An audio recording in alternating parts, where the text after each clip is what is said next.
అందరికీ నమస్కారం. కథలోకి వెళ్లే ముందు మన ఛానల్ సబ్స్క్రైబ్ చేసుకొని వాళ్ళు ఎవరైనా ఉంటే తప్పకుండా సబ్స్క్రైబ్ చేసుకోండి. చాలా కాలం తర్వాత చెప్పా పెట్టకుండా తన స్నేహితురాల్ని కలవడానికి వచ్చింది అచల. ఏమిటో ఇంత దయ మా పైన అంటూ సంతోషంగా ఎదురేగి హత్తుకుంది గగన. ఎలాగూ తమరు రారు, అందుకే నేనైనా వచ్చిపోదామని అంది అచల నిష్ఠూరంగా. నీకేమైనా పనా పాట, మరి నా సంగతి నీకు తెలుసు కదే అన్న తన మాటలకు కళ్ళనీళ్ల పర్యంతమైన అచలను చూసి తనే నొచ్చుకుంది గగన. వచ్చి రాగానే ఆమెను బాధ పెట్టినందుకు తనను తాను తిట్టుకుని సారీ అచలా అంది. పర్లేదులే, ఉన్నమాటేగా అన్నావు అంది. ఫ్రెష్ అయ్యరా, కాఫీ ఇస్తాను అని వంటింట్లోకి వెళ్ళింది. ఫ్రెష్ అయ్యి వచ్చి హాల్లో కూర్చున్న అచలకు కాఫీ కప్పు అందించి చెప్పవే, ఎలా ఉన్నావు? వరుణ్ ఎలా ఉన్నాడు? అమ్మా నాన్న ఇంట్లో అందరూ బాగున్నారా అడిగింది గగన. అందరూ బాగున్నారు. నేనే వరుణ్ని మిస్ అవుతున్నాను. అందరూ అంతులేని గారాబం చేయటం వల్ల వాడికి హాని జరుగుతుందనేది అన్నయ్య వాదన. వాడేమో హాస్టల్లో ఉండనని గొడవ. అదీ కాకుండా వాడి తండ్రి వైపు చుట్టపక్కాలు వాడికి కనపడటం అన్నయ్యకి ఇష్టం లేదు. పసి మనసుపై రకరకాల మాటల ప్రభావాలు నాటుకుని పోతాయి. వాళ్ళ నీడ పడకూడదనేగా ఇంత ప్రాకులాడుతున్నావు అంటాడు. వదినేమో ఎన్నాళ్ళలా గది వదిలి బయటకు రాకుండా ఉంటావు? చదివిన చదువుకి ప్రయోజనం చేకూర్చు, ఉద్యోగం చేయకూడదా? నీకు మార్పు ఉంటుంది అంటుంది. అమ్మ దానికి ఉద్యోగాలు చేయాల్సిన కర్మ ఏమిటి, కోట్ల ఆస్తులున్నాయి అంటుంది. నా మనసుకి నా వ్యక్తిగత అభిప్రాయానికి విలువే లేదు. నాది కాని జీవితం బ్రతుకుతూ ఉన్నాను అంది నిస్పృహగా. నేనొక మాట చెప్తాను, కోపం రాదు కదా? నువ్వు చెప్తావనే వచ్చాను. వంటదనంతో రాయిలాగా బ్రతకడం కన్నా శాపం ఇంకోటి ఉంటుందా చెప్పు? సరే, తర్వాత తీరిగ్గా మాట్లాడుకుందాం. నీకోసం కాకరకాయ కూర చేయనా? నీకెంత జ్ఞాపకమే, నాకు ఆ కాకరకాయ ఇష్టమని నువ్వు మర్చిపోలేదన్నమాట. మరి ఏమనుకున్నావు? చిట్టి ఈతకాయల కోసం మిట్ట మధ్యాహ్నపు ఎండలో తుప్పలు గుట్టలు గాలించడంతో సహా ఏమీ మరవలేదు. అన్నట్టు మన సరళ ఇక్కడే ఉంది తెలుసా? అవునా? వాళ్ళింటికి ఇప్పుడే వెళ్దాం. ఆగు తల్లి, లేడికి లేచిందే ప్రయాణమా? అది ఇంకా గూటికి చేరి ఉండదు. భర్త నడిపే షాప్లో క్యాష్ కౌంటర్లో కూర్చుంటుంది. ఇంటికి రాగానే ఈ రాత్రికి ఇక్కడే ఉండేటట్లు రమ్మని పిలుస్తాను అంటూ మొబైల్ చేతిలోకి తీసుకుని రింగ్ చేసింది. నీకో విశేషకరమైన వార్త చెప్పాలే అంటూ మాట్లాడు అని అచలకి మొబైల్ ఇచ్చింది. అచల గొంతు వినగానే సంబరపడిపోయింది. మా పిల్ల గుంపుని పడుకోబెట్టి త్వరగా వచ్చేస్తానే, మీరు తినకండి, అందరం కలిసి తిందాం అంది. అలాగే అంటూ లైన్ కట్ చేస్తూ దీనికెప్పుడు తిండిపిచ్చే, అందుకే పిప్పల బస్తాలా తయారైంది అని నవ్వింది. వెంటనే ఇంకో నెంబర్కి కాల్ చేస్తుండగా ఇంకెవరైనా మన వాళ్ళు ఇక్కడున్నారా అని అడిగింది అచల. లేదు, సరళ భర్త పర్మిషన్ తీసుకోవద్దు, లేకపోతే అది రావడం వీలవదు. నమస్తే అండి, మా స్నేహితురాలు అచల వచ్చింది. మేమంతా కలిసి ఈరోజు మా ఇంట్లో మూన్లైట్ డిన్నర్ ప్లస్ కబుర్లు పెట్టుకోవాలనుకుంటున్నాం. రేపు ఆదివారమే కాబట్టి మీకు ఇబ్బంది ఏమీ ఉండదుగా అని అడిగింది. అయ్యో, మీరు అడగడం నేను కాదంటమునా? విత్ ప్లెజర్, తప్పకుండా స్వయంగా తీసుకొచ్చి దిగపెడతాను అని అన్నాడతను. అమ్మయ్య, ఒక పనయింది. ఇతను ఒక పట్టాన అర్థమే చావడు. ఎప్పుడు వద్దంటాడో, ఎప్పుడు వెళ్ళమంటాడో అని మొత్తుకుంటూ ఉంటుంది సరళ అని వివరించింది. అందరికీ ఏవో ఒక సమస్యలే, మనలో ఎవరూ బాగుండలేదు కదా అంది అచల. అచల, నీ ఆలోచన మార్చుకో. మనం అనుకుంటే ప్రతిదీ సమస్యగా కనబడుతుంది. తేలిగ్గా తీసుకుంటే రోజువారీ పనిలా ఉంటుంది అంతే. నువ్వు అలాగే అంటావు, నీకన్నీ తేలిగ్గానే ఉంటాయి. అచల మనసు నలుగుతుందని అర్థమైంది గగనకి. సరే, వర్క్ షాపుల్లోకి వెళ్ళి చూసొద్దాం రా అంటూ బయటికి దారితీసింది. వీళ్ళు చూడు ఎంత ఏకాగ్రతతో పనిచేస్తున్నారో. వీళ్ళకి పని సమస్య కాదు, కుటుంబ పోషణ సమస్య. అందుకే ఇన్ని వందల మైళ్ళు దాటి కుటుంబాలను వదిలేసి వచ్చి ఎక్కువ డబ్బు సంపాదించడం కోసం శ్రమ పడుతున్నారు. నీకలా కష్టపడే అవసరం లేదు. ఇంట్లో వాళ్ళు పని చేయనివ్వకపోవడమే నీ సమస్య, అంతేనా? అవును, అదే ప్రస్తుత నా సమస్య. నాకైతే వీళ్ళ పని రాకపోవడం సమస్య. అలా అని అది మాత్రమే సమస్య అనుకుని ఎప్పుడు అదే ఆలోచిస్తూ కూర్చుంటానా? లేకపోతే రాత్రికి రాత్రే అలా వర్క్ ఎక్స్పర్ట్ కావాలని ఆలోచించి అది సమస్య అనుకుని భయపడతానా? ఆలోచించి చూడు అంది గగన. తల ఊపుతూ ఆలోచనలో పడింది అచల. వర్కర్స్కి పని అప్పగించి కాసేపు ఇక్కడే ఉండు, వాళ్ళతో మాట్లాడుతుండు అని లోపలికి వచ్చి వంట పనికి పూనుకుంది గగన. గంట సేపట్లో 4 రకాలు చేసి వచ్చేటప్పటికి వర్కర్స్ ఆ రోజు పని ముగించుకుని వారం రోజుల జీతం కొరకు వరుస కట్టారు. వారికి లెక్కలు చూసి వారిని పంపేటప్పటికీ అవలీలగా అరగంట గడిచింది. అచల అదంతా చూసి అమ్మో, వీళ్ళు ఇన్నేసి డబ్బులు సంపాదిస్తారా అడిగింది ఆశ్చర్యంగా. అవును, వీళ్ళని పోషించేది ఖచ్చితంగా ధనవంతులే. ఎలా ఉంది వీళ్ళ పనితనం? వండర్ఫుల్. నీకు బాగా కాలక్షేపం కాదు, ఆర్థిక అవసరం అంది గగన. నువ్వు కూడా ఇలా ఇంతకన్నా పెద్దగా పరిశ్రమగా చేపట్టి ఎక్స్పోర్ట్ బిజినెస్ చేయగలవు తెలుసా? పైగా ఒక కళని ప్రోత్సహించి పని కల్పించి చాలామంది జీవితాలకు వెలుగునివ్వవచ్చు అంది అచల ముఖంలోకి చూస్తూ, నమ్మకం కలిగిస్తూ. ఇంట్లో ఒప్పుకోవద్దు, నామోషితనం అంటారు. వారి సంగతేమో కానీ నీకేమనిపిస్తుంది? చేయగలను, చేయాలి అనిపిస్తుంది, చేస్తాను కూడా, బొటికి పెడతాను. నీ హెల్ప్ కావాలి మరి. అమ్మయ్య, నీకొక సమస్య తీరిపోయింది అంది గగన. నీకు ధైర్యం ఎక్కువ. ఎవరి సహాయం లేకపోయినా, ఆర్థికంగా బలవంతురాలివి కాకపోయినా, ఆత్మాభిమానంతో, ఆర్థిక స్వావలంబనతో నీ జీవితానికో చక్కని బటన్ వేసుకుని పిల్లల్ని తీర్చిదిద్దుకుంటున్నావు. ఒంటరి మహిళ విజయగాథ నీది. నాకు గర్వంగా ఉంటుంది నిన్ను చూస్తే అంది. అంతలో సరళ పతి సమేతంగా వచ్చింది. అచలను చూసి వాటేసుకోవడాలు, కన్నీళ్లు పెట్టుకోవడాలని సరళ భర్త నవ్వుతూ చూస్తున్నాడు. ఇక ఆపండే, దిష్టి తగులుతుంది నవ్వుతూ సరదాగా హెచ్చరించింది గగన. ఏమే, ఇంత త్వరగా వచ్చేసావు? చేసినవన్నీ మేము ముందే తినేస్తాం అనుకున్నావా ఏమిటి? అచల కొంటె ప్రశ్న. నేనే షాప్ నుండి తిన్నగా ఇటువైపే తీసుకొచ్చేశానండి. ఫ్రెండ్స్ ముగ్గురు ఎక్కువసేపు కబుర్లాడుకుంటారని అన్నాడు శ్రీనివాస్. మీరు ఇంటికి వెళ్ళి పిల్లలకి ఇంత పెట్టి మీరు తిని పెందలాడే పడుకోండి. ఫోన్లో ఫ్రెండ్స్తో కబుర్లు గట్రా అవి పెట్టుకోకుండా అని హెచ్చరించింది సరళ. అలాగే అంటూ అతను సెలవు తీసుకోగానే, ఏమిటే అప్పగింతలు, ఇంకా మారలేదా మీ ఆయన అడిగింది గగన. అయ్యో, అంత అదృష్టం కూడానా? మీలా ఏడవలేక తుమ్మితే ఊడిపోతుందని తుమ్మకుండా ఆపుకుంటున్నాను అంది. సరే, మీరు మాట్లాడుకుంటూ కూర్చోండి, నేను అన్ని డాబాపైకి చేరవేసి వస్తా అంటూ వాళ్ళని వదిలేసింది గగన. మిత్రురాలు ముగ్గురు జ్ఞాపకాలు, కబుర్లు, బాధలు, సమస్యలు, పరిష్కారాలు అన్నీ కలబోసుకుంటూ ఇష్టమైన పదార్థాలను తినకుండానే వదిలేసి నిట్టూచుకున్నారు. సరళ అలా పక్కపై వాలుతూ మా ఆయన ఏం చేస్తున్నాడో, దిక్కుమాలిన స్నేహాలతో దొరికిందే ఛాన్స్ అనుకుని కబుర్లాడుకుంటూ ఉంటాడు అంది. ఏమిటే నీ బాధ? నాకు అర్థం కాలేదు, వివరంగా చెప్పు అని అడిగింది అచల. సరళ మాట్లాడలేదు. గగన చెప్పుకొచ్చింది.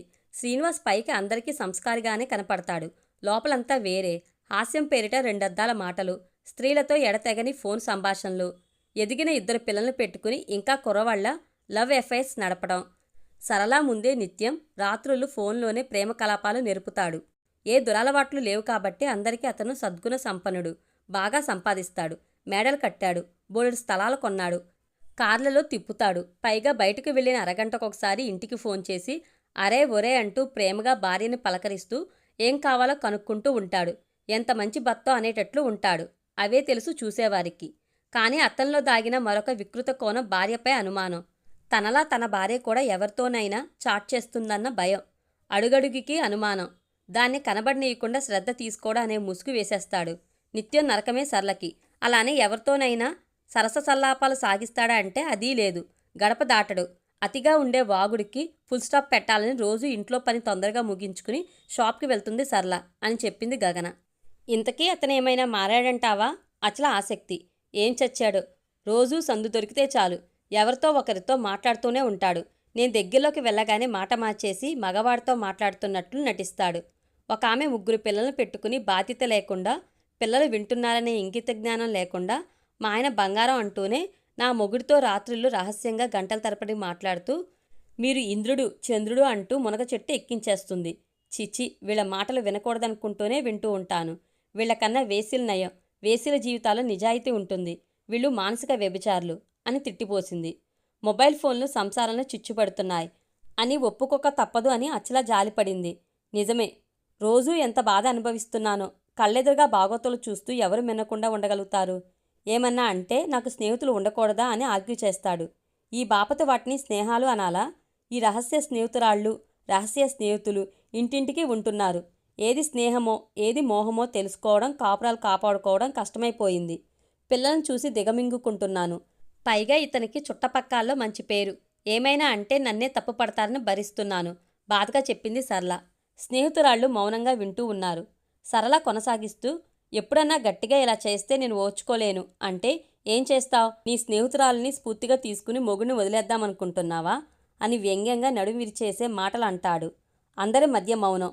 వివాహ వ్యవస్థ ఉన్న లోపాలు, స్త్రీల అసహాయత, ఇంటి కట్టుబాట్లు, సమాజపరంగా ఎదుర్కొనే సమస్యలు మాట్లాడుకుంటూ ఎప్పటికో నిద్రపోయారు. వాళ్ళ మాటలు విన్న చంద్రుడు కూడా విచారపడ్డాడా అన్నట్టు మబ్బుల మాటుకి వెళ్ళి దాక్కున్నాడు. గగన కళ్ళు మూసుకుందే గాని నిద్ర రావడం లేదు. ఎడతెగని ఆలోచనలు. పురుషుడితో ముడిపడిన స్త్రీ జీవనయానం సముద్రంలో నావ ప్రయాణం లాంటిది. ఎన్ని ఆటుపోట్లు ఎదురైనా, భయంకరమైన తుఫాన్లు అల్లకల్లోలం సృష్టించినా నావ నడిపేవాడు యోగ్యుడైతే, విచక్షణ కలిగిన వాడైతే ఏదో ఒక తీరానికి నావ సురక్షితంగా చేరుతుంది. నావని ముంచేసి సేఫ్ బోట్ని కూడా చేజిక్కనీయకుండా తను మాత్రం వేరొక నావలోకి దూకేసేవాడితో ముడిపడిన జీవితం అచల జీవితంలాగానే ఉంటుంది. ఏదో ఒక పరిష్కార మార్గం దొరికి అచల అనే నావ ఏ తీరానికి చేరుతుందో, మా అందరి జీవితాలు అల్లకల్లోలంగానే ఉన్నాయి అనుకుంది. అలా లోకం అంతా అలిసి నిద్రపోతున్న వేళ, ఒక్కో చోట మేలుకున్న వేళ, మేలుకుని నిద్రపోతున్న వేళ, నిద్రిస్తూ కూడా మెలకుగా మెలిగే వేళ, అచల తలగడ పక్కనే ఉన్న మొబైల్ రింగ్ అవుతున్న శబ్దానికి అందరూ నిద్ర చెదిరిపోయింది. కమ్మటి కల ఆచూకీ మిగల్చకుండానే. అచలకు మనసు చెప్పింది అతనే అని. అలాంటి సమయాల్లో మాత్రమే ఫోన్ చేయడం అతని ప్రత్యేకత అని. మాట్లాడాల్సిందేనా ఆలోచిస్తుంది. తప్పదు. అతని మానసిక స్థితి ఎలా ఉందో, మనిషిని లోపాలతో సహా ప్రేమించడమే, స్నేహించడమే కదా కావాల్సింది అన్న ఆమె స్టేట్మెంట్ ఆమెకే గుర్తుకు వచ్చింది ఆ క్షణంలో. రెండోసారి రింగ్ అవ్వడం మొదలైంది. ఆ చెప్పుడికి మిగతా ఇద్దరు లేచి కూర్చుని ప్రశ్నించారు. ఎవరే, ఇంటి నుండా? క్షేమంగా చేరినట్లు ఇంటికి ఫోన్ చేయలేదా అని. మాట్లాడకండి, మా ఆయన అంటూ లిఫ్ట్ చేసింది. లౌడ్ స్పీకర్ ఆన్ చేసి వినమని సంజ్ఞ చేసింది. హలో, బాగున్నావా అచల అడిగాడతను. నా బాగోగుల గురించి ఎందుకు కానీ, ఎందుకు ఫోన్ చేశారో చెప్తే బాగుంటుంది. ఎవరు ఆప్తులో, ఎవరు శ్రేయోభిలాషులో ఇన్నేళ్ల తర్వాత కూడా తెలుసుకోలేకపోతే ఎలా? తలుచుకుంటే జాలి వేస్తుంది అన్నాడు. ఆ జాలి నాకక్కర్లేదు. అంతా నీ కర్మ. ఏమాత్రం సర్దుకున్నా ఇలా ఉండేదానివి కాదు. తప్పంతా అచ్చల మీద నెట్టే ప్రయత్నం చేస్తూనే ఉన్నాడింకా. సర్దుకోవడాల గురించి ఎందుకు గాని, నీ పిల్లలు బాగున్నారా? వెటకారంగా అడిగింది. ఆహా, బ్రహ్మాండంగా ఉన్నారు. వాళ్ళకి ఏం తక్కువ? గోల్డెన్ స్పూన్లతో పుట్టకపోయినా సిల్వర్ స్పూన్లతో తింటున్నారు. వాళ్ళకి మంచి భవిత అందించాలని కష్టపడుతున్నాను.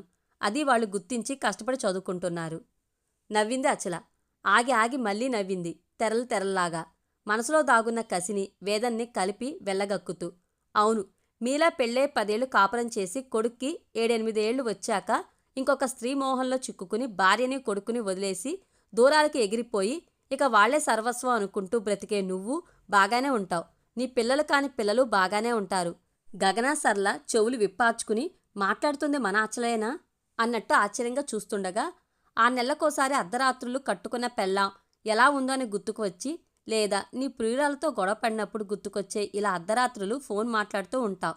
లేదా ఇది ఇంకా ఒంటరి జీవితం గడుపుతుందా, లేక ఎవరినైనా చేసుకుందా అనే అనుమానపు ఆలోచనలతో ఫోన్ చేస్తావు. అంతేగా? అది కాదు అచల, సర్దుబాటు ధోరణిలో అన్నాడతను. నీ సంగతి నాకు బాగా తెలుసు. నీకు ఆ లైఫ్ బోర్ అనిపించినప్పుడు, లేదా నీలో నిజంగా పశ్చాత్తాపం మెదిలినప్పుడు గుర్తుకొచ్చి ఇలా ప్రేమ వలకపోస్తావు. చక్కగా ఇలా ప్రేమగా వీణ మీటినట్లు మీటి ఓ పక్కన పడేసి పెట్టుకుందాం. అవసరమైనప్పుడు వాడుకోవడానికి ఓ వస్తువులా ఉంటుంది అనుకుంటున్నావు కదా. నేను నీకు ఏం తక్కువ చేశాను చెప్పు? నువ్వే చేజేతులా నాశనం చేసుకుంటున్నావు అన్నాడు. నువ్వు కురిపించే ప్రేమ, ఆపేక్ష అన్నీ నా చుట్టూ ఉన్న డబ్బు గురించే అని నాకు బాగానే తెలుసు. ఇన్నాళ్ళు మన మధ్య విడాకుల ప్రస్తావన రాలేదు కదా. ఇప్పుడు అడుగుతున్నాను, చట్టపరంగా విడిపోదాం అంది. ఎందుకు? అనుమానంగా కోపంగా అడిగాడతను.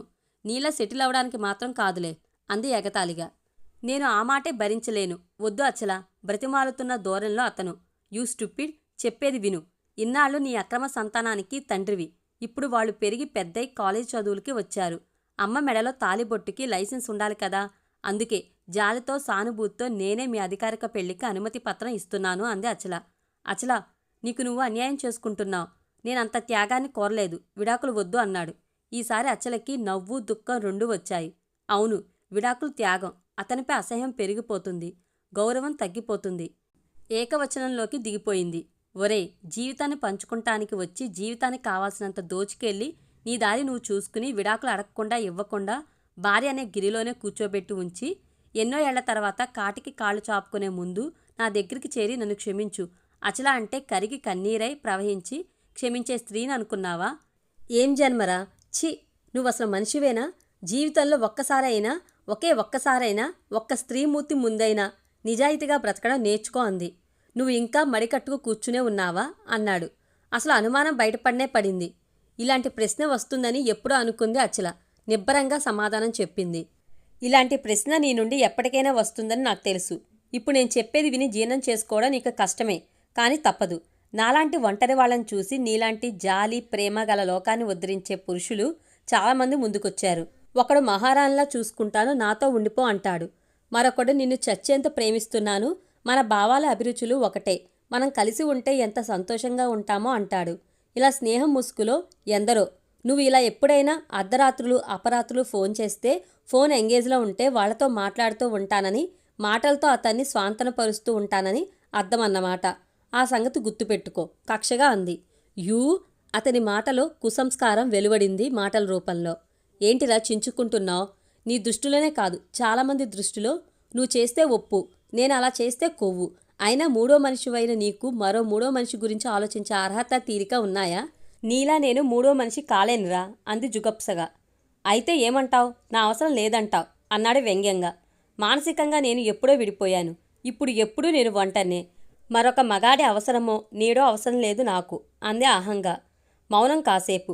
అటు నుండి శబ్దం లేదు. కొన్ని క్షణాల తర్వాత ఫోన్ కట్ చేసుకున్న శబ్దం. ఎందుకే అంత ఇరిటేట్ అయ్యావ్? అంది గగన. ఇన్నేళ్ల ఈ ఒంటరి జీవితంలో ఎన్ని దాచుకున్నానో, ఎన్ని అణుచుకున్నానో. కనీసం కొడుకనేవాడు ఒకడున్నాడని గుర్తుందా వాడికి? కనీసం బిడ్డ క్షేమ సమాచారం అయినా అడిగాడా? నన్ను గుప్పిట్లో బిగించుకుంటే డబ్బుకు కొదవ ఉండదు. మొగుడనే పిచ్చి ప్రేమతో వాడికి కావాల్సినంత డబ్బు ఇచ్చేస్తాను. అప్పుడు వాడి సరదాలకి సంతోషాలకి డబ్బు కొరత ఉండదని వాడి ప్లాను. ఇప్పటికన్నా నేను మేలుకోలేకపోతే నా అంత వెర్రిది ఈ లోకంలో ఎవరూ ఉండరు. వాడిని వద్దంటున్నానని ఇంకా ఎవరితోనైనా సంబంధం ఉన్నట్టేనా? మనసుకే కాదు, శరీరానికి జడత్వం వచ్చేసింది. ఇంకొకటి గురించి ఆలోచన కూడానా? మా ఇంట్లోనే ఎన్నో ఆంక్షలు. నన్ను ఎక్కడికి కదలనివ్వరు, ఉద్యోగం చేయనివ్వరు, స్నేహితులు ఉండకూడదు. రాయిలా స్పందన లేకుండా ఒంటరిగా పరువు ప్రతిష్టలు అనే 4 గోడల మధ్య బ్రతికే బ్రతుకుని అసహించుకుంటూ బ్రతకలేను. అందుకే నా కొడుకుని తీసుకుని నేను బయటకొచ్చి బ్రతకాలనుకుంటున్నాను అంది ఆవేశంగా. మిత్రురాలిద్దరూ చెరోవైపు దన్నుగా ఉన్నట్లు అచల చేతుల్ని చెరొకటి చేతుల్లోకి తీసుకున్నారు. ఆ ఇద్దరి చేతుల్ని హృదయం దగ్గరికి చేర్చుకుని నిశ్చింతగా శ్వాస తీసుకుంది. అచల మనసులో అలజడి కొంత తగ్గింది. చల్లని మంచినీళ్లు తాగి ప్రశాంతంగా నిద్రకుపక్రమించింది. భార్య మనసెరిగి తగిన గౌరవం ఇచ్చి ఒంట్లోనూ ఇంట్లోనూ సగభాగంగా చూసేది ఎందరు? పురుషుల్లో ఎక్కడో కాని ఉండరు పుణ్యపురుషులు అనుకుంటూ నిద్రకి ఉపక్రమించింది గగన. ఆమె ఆలోచనలో ఇప్పుడు అచల అనే నావ ఒడ్డుకు చేరి లంగరు వేసి ఉంది. If you like this video, please like, share and subscribe. Don't forget to hit the bell icon. Thank you.